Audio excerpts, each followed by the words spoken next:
Welcome back to Our Canada, Our Future. We're talking about the monarchy in Canada with Ben Woodfinden, Executive Director of Advocates for the Rule of Law. Ben, before the break, we were just sharing some reflections on Queen Elizabeth II, but I wanted to talk a bit about the institution itself and the role that it plays here in Canada. A lot of people, when they think of the monarchy, they just think of kings and queens and this sort of almost a sort of a distant, a royal celebrity. But of course, there's an important role the monarchy plays in our constitutional system. And as a scholar in this area, could you sort of give the short version of why is the monarchy, what role do they play in our constitutional architecture, and why is it so important? Sure. Well, not quite often you'll hear people say that the King of Canada, the Queen of Canada, is just something like the King of England or the King of Britain. Technically, from a legal sense, that's not true. It's the same person. So that now King Charles technically occupies different offices. So there is in his one capacity, he's the King of the United Kingdom. There's another role that was actually created early in the 20th century called the Monarch of Canada, now the King of Canada. So Canada it's a legally a different office held by the same person.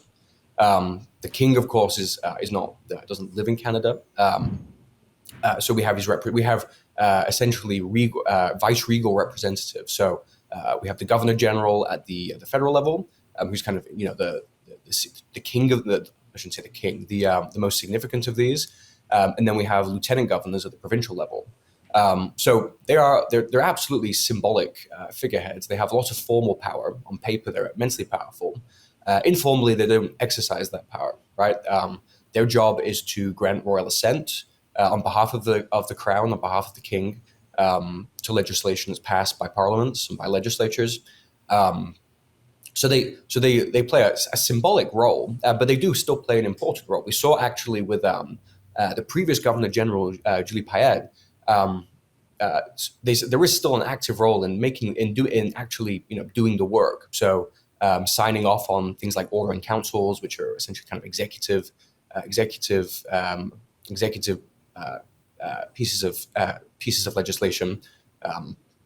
And then also legislation itself, so legislation that passes through Parliament. And the former Governor General Payette was somewhat tardy, shall we say, sometimes in this, and it delayed legislation and delayed implementation of OIC. So it's a symbolic role, but it's still an important role.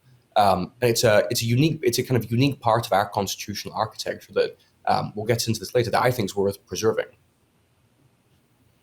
Interesting. Could you talk maybe a little bit too about the role that the monarch plays in terms of continuity? A lot of people see governments come and go, but the crown is always there. The crown represents sort of the permanence of the authority of the state. So could you talk a little bit about that? Yeah. So the crown is the formal kind of locus of power in our system. It's the sovereign in our system.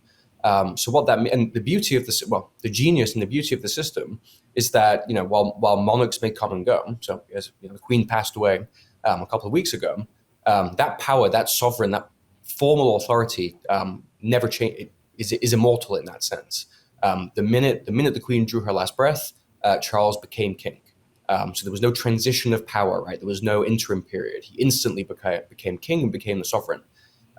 So what it does, as you say, it ensures this remarkable continuity of government. Heads of governments or prime ministers come and go. The crown endures. And it's important to recognize that there is a difference between, our prime ministers are, of course, the kind of practical center of our politics. But they are not the head of state, right? They're the head of government.